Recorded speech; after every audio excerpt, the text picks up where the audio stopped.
नवाज शरीफ के आने में, उनकी वापसी में 1 माह से कम की मुद्दत जो है वो रह गई है और इसके जैसे जैसे वक्त करीब आता जा रहा है हम देख रहे हैं कि कुछ कानूनी तकाज़े जो हैं वो ओपन हो रहे हैं, कानूनी केसेस जो हैं वो खोल दिए जा रहे हैं। नैब जो है वो उसने 3 केसेस जो हैं वो खोल दिए हैं। गैर कानूनी प्लाटों की अलॉटमेंट है और लाहौर में ज़मीनों पर कब्ज़ा है, और तीसरा केस है चौधरी शुगर मिल्स केस।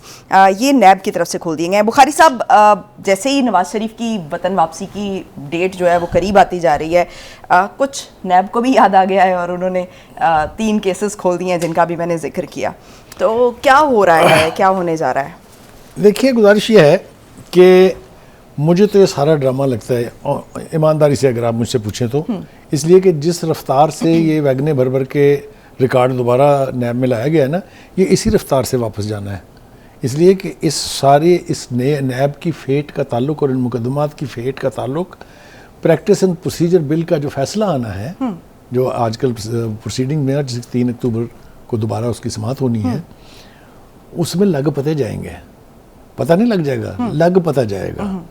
अब आप देखें ज़रा जनाब, ये नैब के मुकदमात क्या पहले 4 साल नहीं चलते रहे? क्या निकला उनमें से?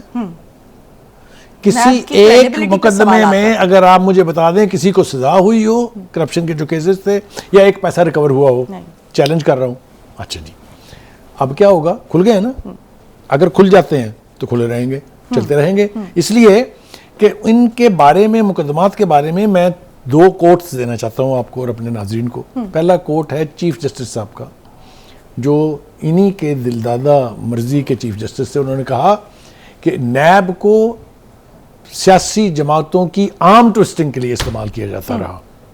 एक, चारों हाई कोर्ट के जजेस, चीफ जस्टिस जो हैं, उन्होंने कहा कि एक केस में अब तक प्रोसिक्यूशन कुछ साबित नहीं कर सकी। क्यों? एक तो इनके पास सबूत नहीं थे, दूसरा प्रोसिक्यूशन बहुत कमजोर थी, यानी मुकदमा बहुत कमजोर बनाया गया था। ये मैं तो नहीं कह रहा ना, ये तो रिकॉर्ड की बात है ना। अच्छा जी, थोड़ा सा जरा जो है और जरा वापस चलते हैं। जरा देखिए, एक चेयरमैन होते थे नैब के, नाम था जस्टिस जावेद इकबाल। मेरे हिसाब से तो वो एक सियासी जमात की ब्रोकरी करते रहे हैं, इसलिए कि जो पीटीआई के वजीर होते थे, चाहे वो शेख रशीद थे, चाहे वो फवाद चौधरी थे, वो प्रेस कॉन्फ्रेंस पहले करके बताते थे कल को कौन पकड़ा जाएगा, फलां परसों पकड़ा जाएगा, किस जेल में जाएगा, किस जेल में कमरा तैयार हो रहा है, इसको इतनी सजा होगी। याद है ना? 10 साल नवाज शरीफ को सजा होगी। ये क्या इन लोगों ने ऐलान नहीं किया था सजा होने से पहले कर देते थे? तो ये कौन सी अदालत थी भाई?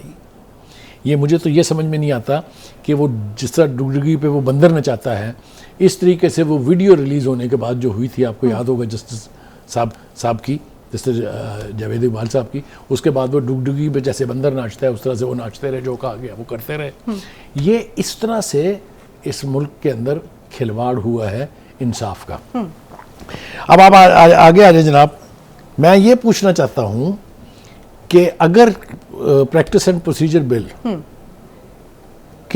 का जो स्टे ऑर्डर है वो विकेट हो जाता है, कानून को कानून तस्लीम कर लिया जाता है, जो कि वो ऑलरेडी बन गया हुआ है, तो इसकी फेट जो है नैब की वो डिसाइड हो जाएगी। इसलिए कि लीगल पोजीशन ये है कि नैब केस का फैसला हो ही नहीं सकता था जब तक ये फैसला ना हो जाता, क्योंकि वो बेंच की तश्कील इलीगल है। तो ये सारी बातें हमारे सामने हैं, सारा मंजरनामा हमारे सामने है। आप अगर आज भी नैब को इस्तेमाल करके किसी भी तरीके से किसी सियासी यानी शख्सियत का रास्ता रोकना चाहते हैं, किसी सियासी पार्टी का रास्ता रोकना चाहते हैं, हम उसके खिलाफ हैं। तो बुखारी साहब, ये नैब और नैब जैसे इदारे माजी में भी आपने देखा, एब्डो, प्रोडा वगैरह, जो ये अयूब खान के दौर में भी रहे और वो लियाकत अली खान के दौर में भी रहे, तो ये इस तरह के इदारे हमेशा वो जोड़ तोड़ के लिए इस्तेमाल किए जाते रहे हैं, और इनकी जो क्रेडिबिलिटी है वो आपको पता है कि किस किस्म की है। तो इनकी क्रेडिबिलिटी पर जब इतने सवाल आते हैं, तो फिर इस तरह के इदारे जब ये गवर्नमेंट्स आती हैं तो फिर ये इनको ख़त्म क्यों नहीं कर देती? उनमें तरमीम ले आती हैं लेकिन उनको ख़त्म करने का मैं आपको इसकी मिसाल देता हूँ। आप देखिए, नवाज शरीफ के ऊपर एक केस ये है कि उन्होंने अपने इख्तियारात से तजावुज़ करते हुए एक मीडिया के चीफ को ज़मीन अलॉट कर दी। ठीक हो गया जनाब? नहीं होनी चाहिए थी। तो आपने ये केस क्यों नहीं खोला कि उसी नवाज शरीफ ने शौकत खानम के लिए कनालों में नहीं एकड़ों में जगह दी थी? उस पर तो किसी के पेट में दर्द नहीं हुआ। तो ये इंसाफ हो रहा है। ये जो सिलेक्टिव अकाउंटेबिलिटी आप करते हैं, this is worst than having no accountability, because आप ये गड़े मुर्दे उखाड़ रहे हैं। लेकिन वो तो अच्छे कॉज के लिए था जी, वो अब कॉज जो है, कॉज और एक्ट तो वही है ना, वही शख्स है, वही इख्तियारात से तजावुज़ है। एनीवे, ये मैंने आपको हल्का सा साइड पे एक रेफरेंस दिया।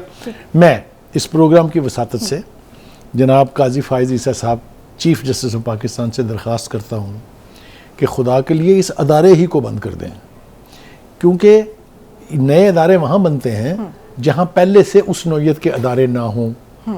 एंटी करप्शन यहाँ मौजूद है, उसका काम ही सिर्फ करप्शन के ऊपर एक्ट करना है। FIA यहाँ मौजूद है, ठीक है। तो एक तीसरा अदारा ये एक मिलिट्री डिक्टेटर ने बनाया था जिसका नाम जनरल परवेज़ मुशर्रफ था। ये उसका बेबी था, उसको हमने ना सिर्फ गोद ले लिया बल्कि उसको दूध पिला पिला के पाल रहे हैं। तो बुखारी साहब, ये इसकी जिम्मेदारी जो है, इसको खत्म करने की जिम्मेदारी तो पार्लियामेंट की बनती है। देखिए, आपको याद होगा कि पीपल्स पार्टी ने इस पे बात भी की थी, नवाज शरीफ साहब नहीं माने। आप कह रहे हैं, लेकिन देखिए ना, प्रोसीजर एंड प्रैक्टिस बिल भी तो पार्लियामेंट ने बनाया था ना, तो फिर कैसे उठा के फेंक दिया इसको? मैं ये नहीं कह रहा कि पार्लियामेंट ना करे, पार्लियामेंट को चाहिए था। मैं जिम्मेदारी से पीपल्स पार्टी की 3 हुकूमतों को, नून लीग की 3 हुकूमतों को जिम्मेदार करार देता हूं कि उन्होंने भी इनको अपने मकसद के लिए इस्तेमाल किया। इस अदारे का वजूद उनके दौरे हुकूमतों में ख़त्म हो जाना चाहिए था, ले आज ये नासूर की तरह है। इससे जान छुड़ानी मुश्किल हो रही है, क्योंकि जब मौका था उनके पास, जब इख्तियार था उनके पास, तब उन्होंने नहीं किया। बहुत शुक्रिया बुखारी साहब। नाज़रीन, ये सियासतदानों की एक बड़ी जिम्मेदारी बनती है कि जब उनकी हुकूमतें होती हैं तो इस किस्म के जो फैसले जो उनको करने चाहिए, अपने ज़ाती मफाद के लिए नहीं बल्कि वसीतर मफाद की तरफ जो है वो देखें। आज के लिए इतना ही, मुझे दीजिए इजाज़त। पाकिस्तान की हमेशा पाइंदगी की दुआ के साथ, अल्लाह हाफ़िज़ नाज़रीन।